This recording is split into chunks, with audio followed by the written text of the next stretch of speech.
Study IQ IAS, अब तैयारी हुई अफोर्डेबल। क्या आप लोग सरपंच को या म्यूनिसिपल मेयर को, म्यूनिसिपैलिटी के चेयरपर्सन को माई बाप मानते हैं? माई बाप सरकार मानते हैं कि माई बाप सरकार, आप जो कहें वो ठीक, आप जो करें वो ठीक, हम आपकी खिदमत में हाजिर हैं। क्या उनको उस पोजीशन पर बिठाना चाहिए?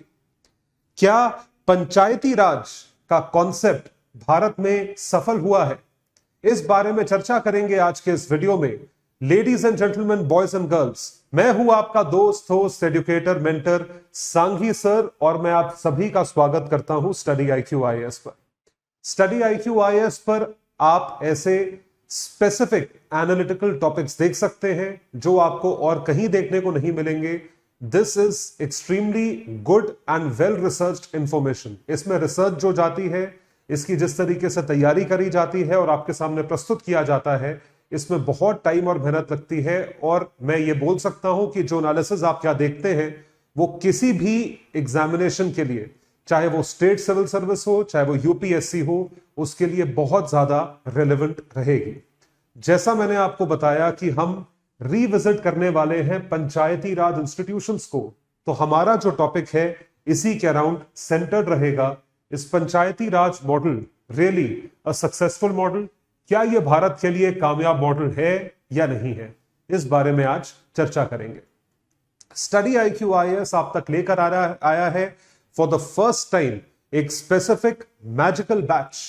मैजिकल शब्द जो है आज से पहले हमने किसी बैच में यूज नहीं करा, क्योंकि यह वाकई में एक मैजिकल बैच है जिसमें आपकी तैयारी, आपकी प्रिपरेशन है P2I। P2I का मतलब है प्रीलिम्स टू इंटरव्यू। ऐसा बैच आज तक मार्केट में पूरे भारत में किसी ने नहीं देखा है। प्रीलिम्स टू इंटरव्यू का मतलब है कि हम आपकी तैयारी एंड टू एंड कवर करवाते हैं स्टडी IQ प्लेटफॉर्म पे, जो कि प्रीलिम्स से स्टार्ट होती है और इंटरव्यू यानी कि पर्सनालिटी टेस्ट तक जाती है। प्रीलिम्स और मेंस का कंप्लीट GS सिलेबस, उस GS सिलेबस के साथ साथ CSAT, प्रीलिम्स की टेस्ट सीरीज, मेंस की आंसर राइटिंग प्रैक्टिस। अब आप बोलोगे सर इसमें क्या खास बात है? इसमें खास बात यह है कि प्रीलिम्स के बाद आप लोगों के लिए सक्सेस इन मेंस का स्पेसिफिक रेजिडेंशियल प्रोग्राम करवाया जाएगा, जो कि स्टडी IQ की प्रेमिसेस में होगा। उसमें आप लोगों को बुलाकर यहां पे लाइव टीचिंग करवाई जाएगी भारत के टॉप फैकल्टीज द्वारा। और यदि आप कामयाब होते हैं मेंस में, तो उसके बाद आपका रिटायर्ड ब्यूरोक्रेट्स के साथ, सर्विंग ब्यूरोक्रेट्स के साथ जो है वो इंटरव्यू सेशन भी करवाया जाएगा। ये सारी की सारी चीजें सिर्फ और सिर्फ स्टडी IQ IAS के प्लेटफॉर्म पर आपको प्राप्त होंगी at a very very affordable cost, और वो कॉस्ट है सिर्फ और सिर्फ 28,000 रुपए। This is an introductory cost. I repeat, ये एक इंट्रोडक्टरी कॉस्ट है और ये आपको तभी उपलब्ध होगी अगर आप मेरा कोड यूज करें, दैट इज सांघी लाइव। देखिए ऐसा है, बैच होने वाला है शुरू 25 ऑफ मार्च। अगर आप 2024 यानी 2024 के एस्पिरेंट्स हैं तो आप जरूर इस बैच को सब्सक्राइब करें। जैसा मैंने बोला, एक once in a lifetime batch है और once in a lifetime opportunity है जो कि आप तक लेकर आ रही है हमारी पूरी टीम। और इसी के साथ साथ जो PDFs में यूज करता हूं, हाई वैल्यू PDFs, ये उपलब्ध है मेरे टेलीग्राम हैंडल पर आयुष सांघी IAS अकेडमी, और उसके सिवा आप अन्य सोशल मीडिया हैंडल्स पर भी मुझे फॉलो कर सकते हैं। Follow me on Insta and Twitter for very good value added content. तो पंचायती राज की आपसे बात हो रही थी, जिसको हम लोकल सेल्फ गवर्नमेंट के नाम से जानते हैं। We also call it the model of local self government. Local government का मतलब होता है government at the grass root level. अब आप ये बोलेंगे सर इसमें अंतर क्या है, इसमें क्या फर्क है? पार्लियामेंट में भी तो बैठे हैं। Parliament is not grass root level, parliament तो दिल्ली में है। और जो विधानसभा के चुनाव होते हैं या जो स्टेट इलेक्शंस होते हैं, वो स्टेट इलेक्शंस जो है वो स्टेट के कैपिटल्स में होते हैं। वो भी सांसद है और वो संसद में बैठे रहते हैं, स्टेट के कैपिटल्स में बैठे रहते हैं। तो ग्रास रूट डेमोक्रेसी से जुड़े होने वाले लोग या जुड़े रहने वाले लोग वो नहीं है जो संसद में बैठते हैं, वो सांसद नहीं कहलाते, MP MLA MLC नहीं कहलाते। वो लोग होते हैं जो धरती से जुड़े हुए होते हैं। जी हां, सही सोचा आपने, वो होते हैं मेंबर ऑफ पंचायत, वो होते हैं सरपंच, वो होते हैं ब्लॉक ऑफिसर, वो होते हैं डिस्ट्रिक्ट ऑफिसर, और शहरों में उनको कहा जाता है नगर पालिका या नगर निगम के चेयरपर्सन या उसके हेड। इन नामों से जाना जाता है। सीईओ हो गए, चेयरपर्सन हो गए, हेड हो गए या मेयर हो गए। ये सारी की सारी पोस्ट क्रिएट करी गई थी लोकल सेल्फ गवर्नमेंट द्वारा, जिसको कानूनन तौर पे 1992, 1992, 1993 में संविधान यानी कॉन्स्टिट्यूशन में इंक्लूड किया गया था। यस, सही सुना आपने, इसको कॉन्स्टिट्यूशनाइज किया गया था। यानी भारत जो है उसमें 2 टियर पे गवर्नमेंट थी। Government at the top tier, जैसे हम सेंट्रल लेवल, केंद्र लेवल बोलते हैं, जहां पर एमपी चुने हुए आते हैं।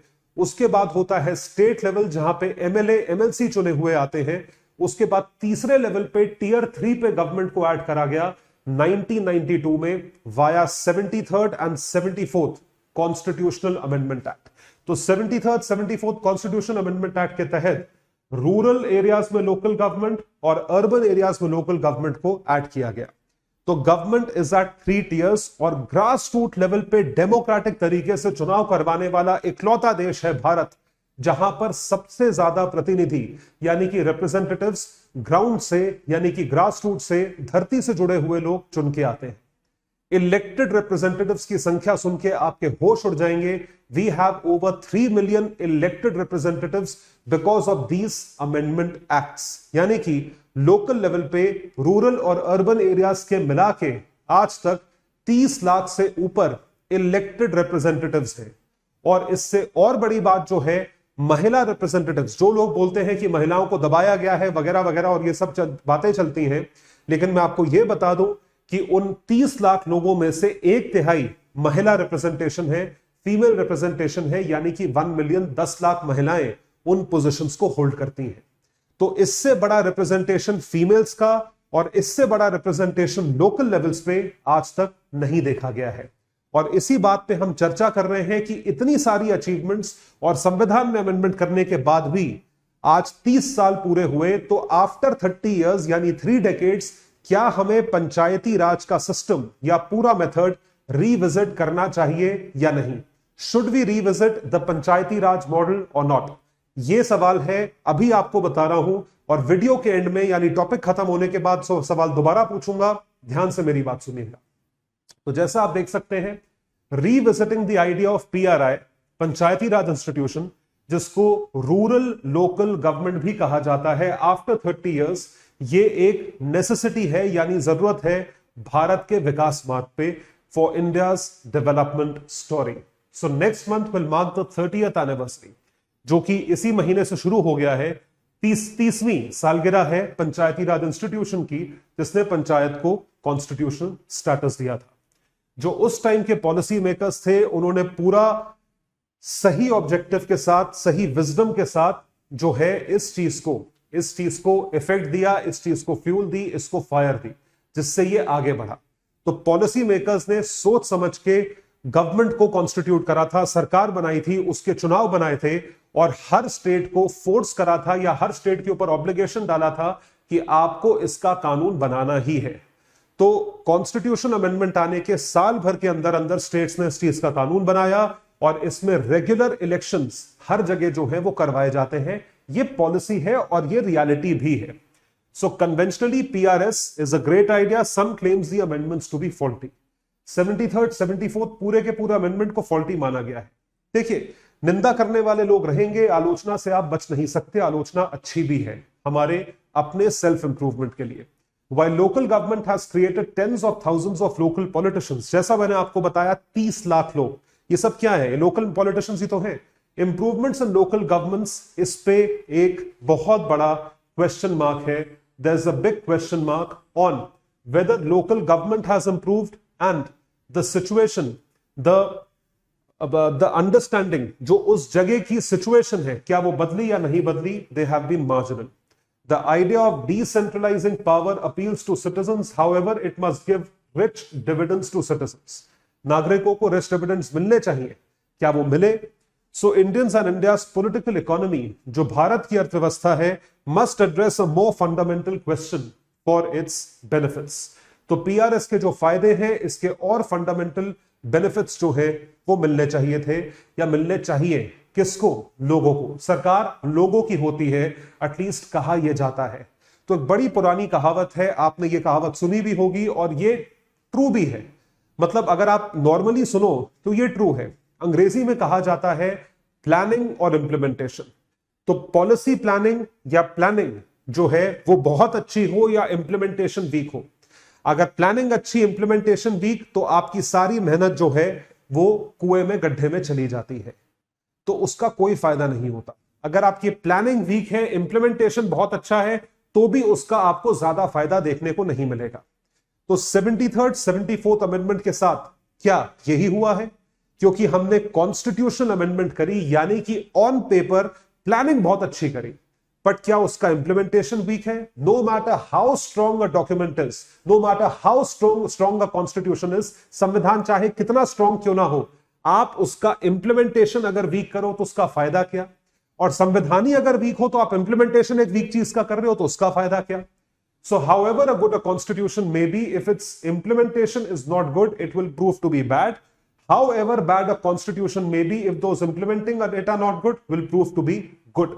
तो यहां पर यह चीज कही जाती है कि संविधान अगर खराब हो या लिखित में चीज खराब हो और आप उसका इंप्लीमेंटेशन अच्छा करो तो शायद थोड़ा सा अच्छा हो सकता है। It may lead to something good, क्योंकि आपने कुछ तो करा ही होगा इंप्लीमेंटेशन में, तो वो कुछ चीज है, मतलब इस सिचुएशन से बेटर सिचुएशन होगी। लेकिन अगर आपने संविधान में चीज अच्छी लिखी और उसका इंप्लीमेंटेशन खराब हुआ तो उसका क्या इफेक्ट होगा? इसी के चैलेंजेस डिस्कस करेंगे आज के इस टॉपिक पे। तो एक एक करके मैंने कुछ चैलेंजेस को फिगर आउट करा है, यहां पे इंक्लूड करा है, इसको ध्यान से सुनिएगा, listen to it very very carefully. जो पहला चैलेंज है, challenges to assumption that grassroot level democracy delivers. जो ग्रासरूट की डेमोक्रेसी है यानी पीआरआई डिलीवर करता है, उसमें क्या चीज लैकिंग है, उसमें क्या चीज मिसिंग है? What is missing is fraternity. Fraternity यानी भाईचारे की फीलिंग, वो सद्भावना, वो नहीं है। Absence of fraternity. फ्रेटर्निटी जैसे आपकी हमारी है, स्टूडेंट फ्रेटर्निटी होती है, टीचर फ्रेटर्निटी होती है, स्टार्टअप फ्रेटर्निटी होती है, लॉयर्स की अलग होती है, डॉक्टर्स की अलग होती है, चार्टर्ड अकाउंटेंट्स की अलग होती है। उसी तरीके से क्या रूरल एरिया की अपनी फ्रेटर्निटी है? क्या उनमें भाईचारा है या वहां पर भी डिवाइड एंड रूल है? वहां पर भी अलग करो या दो लोगों को तोड़ो, उनको इकट्ठा ना होने दो। So instead they see inter group racism, race के बेसिस पे, धर्म के बेसिस पे या जाति के आधार पे आपको बांटा जाता है। इनफैक्ट ये चीजें हैं जो वहां के लोकल पॉलिटिशियंस को जिताती हैं, क्योंकि मुद्दे वो ये उठाते हैं।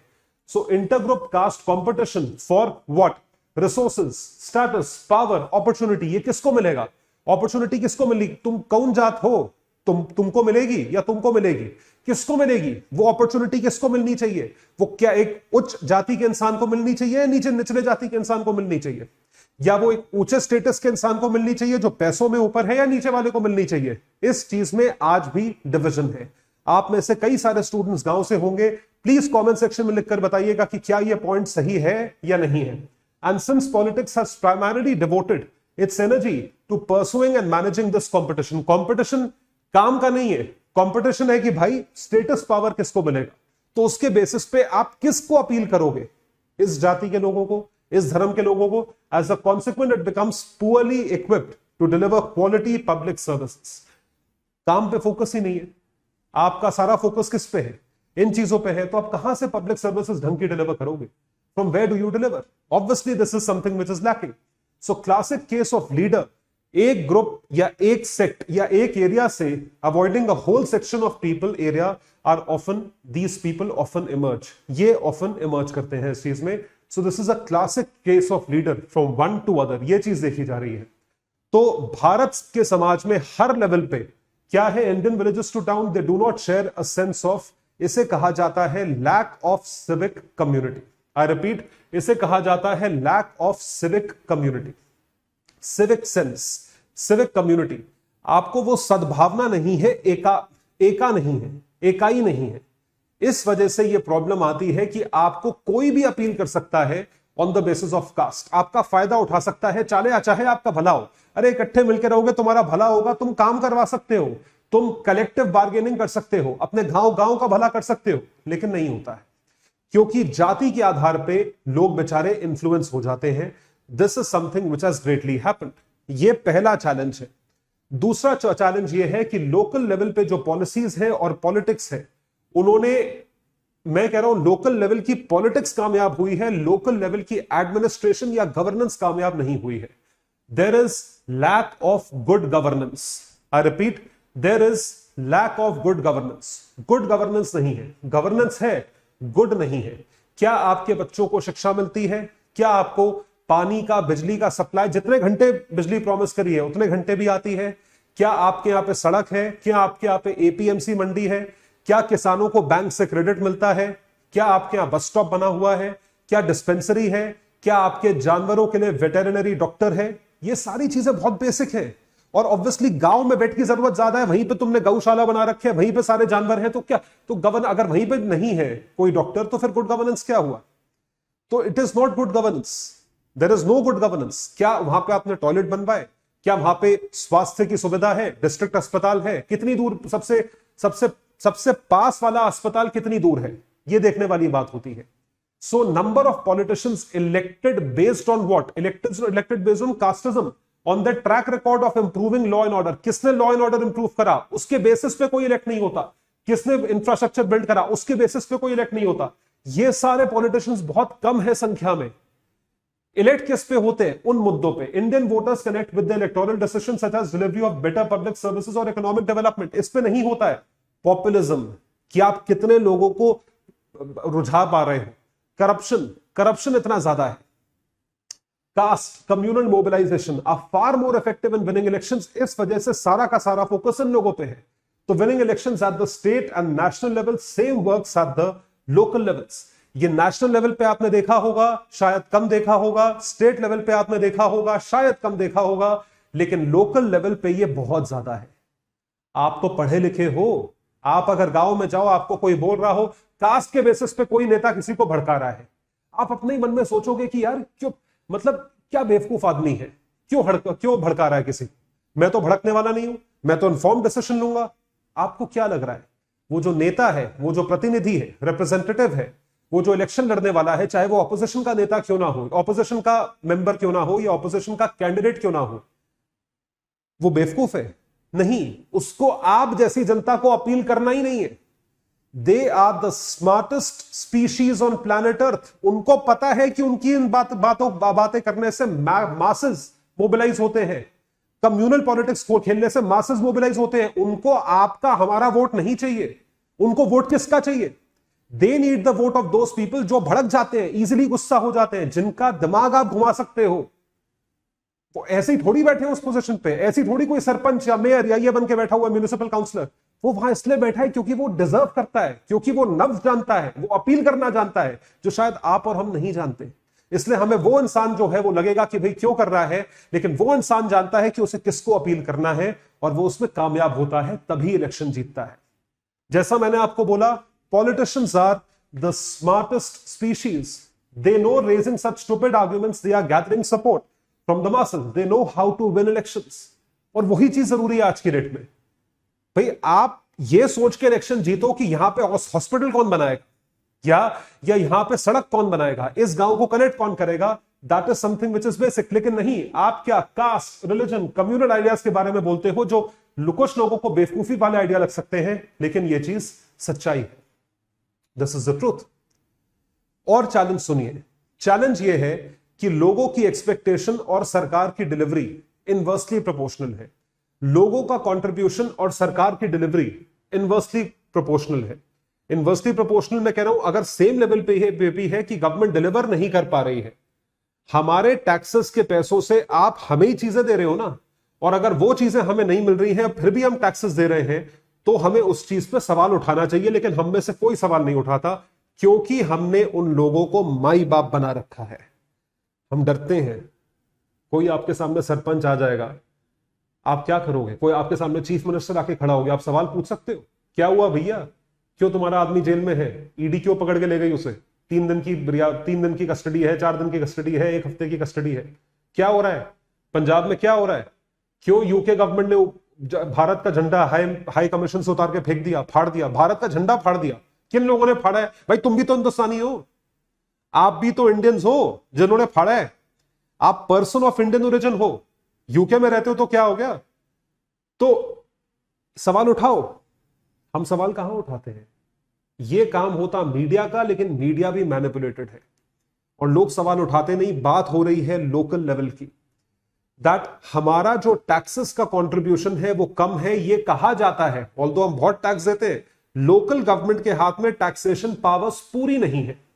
काउंसलर बिकम्स कम्युनिटी और caste leader instead of service provider and facilitator. काम के बेसिस तो बनते नहीं है। In urban residential welfare association में पेयर टू वोटर रेशो, जितने लोग टैक्स पे करते हैं और जितने लोग वोट डालने जाते हैं, उसमें जमीन आसमान का अंतर है। टैक्स इतने लोगों ने पे करा, वोट डालने इतने लोग गए। There is better accountability of leaders, but that is absent in rural local government. तो रूरल एरियाज में नहीं सवाल पूछते। So when people do not pay for development of schools, roads, hospitals, water supply from their own income, they often fail to keep their councillors accountable. आप सवाल नहीं पूछ पाते। मैं कह रहा हूं तुम टैक्स पे करो, फिर जाके पूछो उससे सवाल।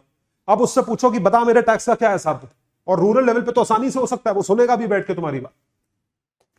So local governments can raise their revenues, but they do not. Local government अपना रेवेन्यू रेज नहीं कर सकते क्योंकि जवाब देना पड़ता है। यदि आपने टैक्स मांग लिया, और क्योंकि गांव छोटा सा होता है, 5,000 10,000 लोग होते हैं, वो तो आके आपके सर पे बैठ जाएंगे। Their own resources as a share of the total budget have been declining over the last decade. ये एक प्रॉब्लम है, जो उनका टोटल कलेक्शन है वो डिक्लाइन हो रहा है। लोकल गवर्नमेंट्स जो है वो स्टेट गवर्नमेंट के बजट पे डिपेंडेंट रहते हैं। स्टेट गवर्नमेंट की शक्ल देखते हैं, वहां से पैसा आएगा तो हम कुछ काम करेंगे। एक हैंडपंप की अर्जी 6-6 महीने में मूव होती है, एक हैंडपंप बनने में 2.5 साल लग जाते हैं। So, the closer the government is to the people, the more unwilling it is to raise taxes. Simple सी बात है भाई, लोगों से जुड़े हुए हो, इलेक्शन जीतना है, टैक्स बढ़ा के कौन नेता आज तक इलेक्शन जीता है बताना जरा? कोई ना जीता। और nobody can win elections. If you raise taxes, nobody would be able to win elections. वो एक अनपॉपुलर मूव है। इस वजह से एग्रीकल्चरल इनकम पे आज तक हम टैक्स नहीं लगा पाए, और एग्रीकल्चरल इनकम में बहुत सारे अमीर फार्मर्स इस तरह निकल जाते हैं। जमींदार जिनकी एकड़ों और बीघों में जमीन होती है, वो भी एस्केप कर जाते हैं, क्योंकि टैक्स उनको नहीं देना। कमाते तो तुम हो, तुम तो पे करो नहीं। गरीब फार्मर्स तो वैसे भी नहीं पे करेंगे, तो वैसे भी एग्जम्पशन लिमिट के नीचे आएंगे। जो अमीर फार्मर है वो भी पे नहीं करता है, और वो एक अनपॉपुलर मूव है। इसलिए किसी सरकार की हिम्मत नहीं होती है कि एग्रीकल्चरल इनकम पर टैक्स लगा दे। क्या आप समझ पा रहे हैं? और आखिरी चीज है लैक ऑफ रिपब्लिकन कॉन्शियसनेस, यानी कि जैसा मैंने आपको बताया, civic mentality, civic education. Civic education का मतलब है क्योंकि हम लोगों में सद्भावना एका नहीं है, इस वजह से हम ही लोग सफर करते हैं। Lack of civic education in the Indian demography. So institutions like mayor, official, magistrate have become local माई बाप सरकार। और उसमें भी आप मेंबर ऑफ पंचायत को नहीं पूछते हो, सरपंच को पूछते हो। ऐसा कोई आदमी दिखता है, देखिए सरपंच यहां पे बंदूक दिखाए खड़ा है। People often forget that they are ordinary citizens, वो भी तो नागरिक है। सवाल पूछो ना उससे जाके, who are given constitutionally ring fenced roles to play. So nobody spends any efforts educating citizens on their roles and responsibilities. अगर आपने किसी एक नेता को हरवा दिया अपनी कंस्टिट्यूंसी से, एक एमएलए मान लीजिए हार गया और उसकी सरकार स्टेट में आ गई, एक्स वाई पार्टी है, वाई पार्टी के एमएलए को तुमने हरवा दिया, और वाई पार्टी का जो चीफ मिनिस्टर है वो सेंटर में बैठा है, तो वो बदला लेगा तुम्हारी कंस्टिट्यूंसी से। तुम्हारी कंस्टिट्यूंसी में बिजली बंद हो जाएगी, तुम्हारी कंस्टिट्यूंसी में पानी बंद हो जाएगा, तुम्हारी कंस्टिट्यूंसी में सिक्योरिटी कम हो जाएगी, कूड़ा नहीं उठेगा टाइम पे। आप समझ रहे हो कैसे तंग करा जाता है?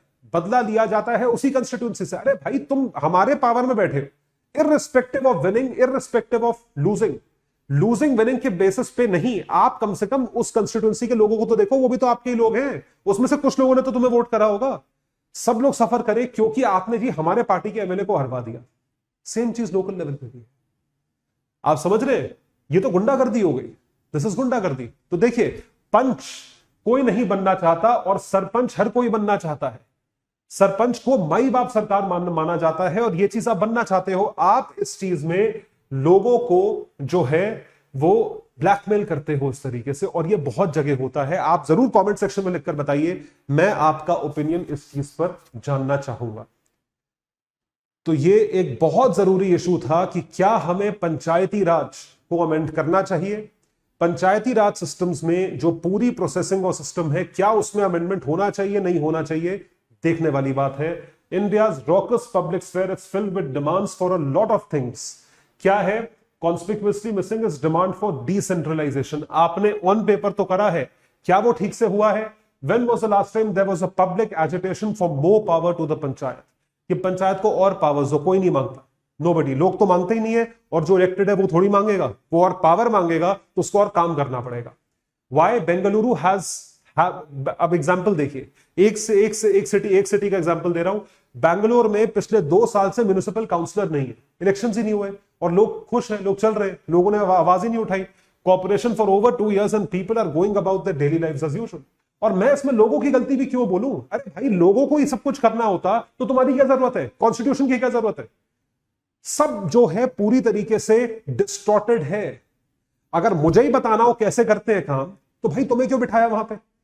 और अगर संविधान में लिखा है तो बिठाओ ना, इलेक्शंस करवाओ. क्यों नहीं करवा रहे हो इलेक्शंस? अब ये इलेक्शंस करवाने हैं, वो भी बोलना मेरा काम है. क्या करना चाहिए वो भी बोलना मेरा काम है. सब कुछ मेरा ही काम है, तो मैं ही बन जाता हूं ना. मुझे ही बना दो मेयर, मुझे बना दो म्युनिसिपल काउंसलर. ये सवाल हम अपने आप से क्यों पूछें? ये ऊपर वाले लोग पूछें, हमें उनको बोलना पड़ेगा.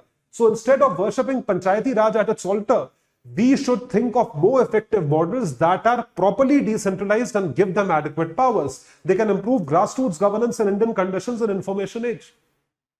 ये होना बहुत ज्यादा जरूरी है. तो सवाल फिर वही आता है, क्या पंचायती राज को रिफॉर्म करना चाहिए? क्या पंचायती राज के पास एडिक्वेट पावर्स है? और क्या पंचायती राज सिस्टम अपना ऑब्जेक्टिव अचीव कर पाया है? इन सवालों के जवाब दें. यदि आप किसी चीज से डिसएग्री करते हैं तो मैं जरूर जानना चाहूंगा, कमेंट सेक्शन में लिखकर मुझे बताएं कि आप किस पॉइंट से डिसएग्री करते हैं, और आपके गांव में, आपके जिले में इनमें से कोई चीज अगर अलग हो रही है तो कैसे अलग हो रही है. डेवलपमेंट हुआ है, इंफ्रास्ट्रक्चर बढ़ा है तो कैसे बढ़ा है, इस बारे में जरूर बताएं. जब तक हम चर्चा नहीं करेंगे, things that we don't discuss we do not know, ये मेरा अपना स्लोगन और टैगलाइन है, तो इसको ध्यान रखिए. जब तक डिस्कस करोगे नहीं, मुंह नहीं खोलोगे, चुप्पी साध के रहोगे, तब तक तो कुछ नहीं मिलेगा. तो बोलिए, आवाज उठाइए, शायद हमारी आवाज से कहीं ना कहीं कुछ ना कुछ बदल सके. बैच की इंफॉर्मेशन आपके सामने लाइव है. भारत में पहला ऐसा बैच, पहला प्लेटफॉर्म टॉप टीचर्स के साथ प्रीलिम्स से इंटरव्यू तक, जिसमें सिर्फ जीएस का सिलेबस कवरेज नहीं, SIP, success in prelims crash course batch भी होगा, success in mains residential coaching batch भी होगा, इंटरव्यू सेशन भी होगा. सारी चीजें होंगी एक अफोर्डेबल कॉस्ट में, जो कि है सिर्फ और सिर्फ 28,000 रुपए. कोड एक ही यूज करना है, बैच चाहे जो मर्जी सब्सक्राइब करो. The code is Sanghi live. Alright guys, that would be all for today. इस पीडीएफ के लिए जुड़े मेरे टेलीग्राम हैंडल पर Ayush Sanghi's IAS academy. Thank you so much. Bye everyone, take care and all the best. Study IQ IAS. अब तैयारी हुई affordable.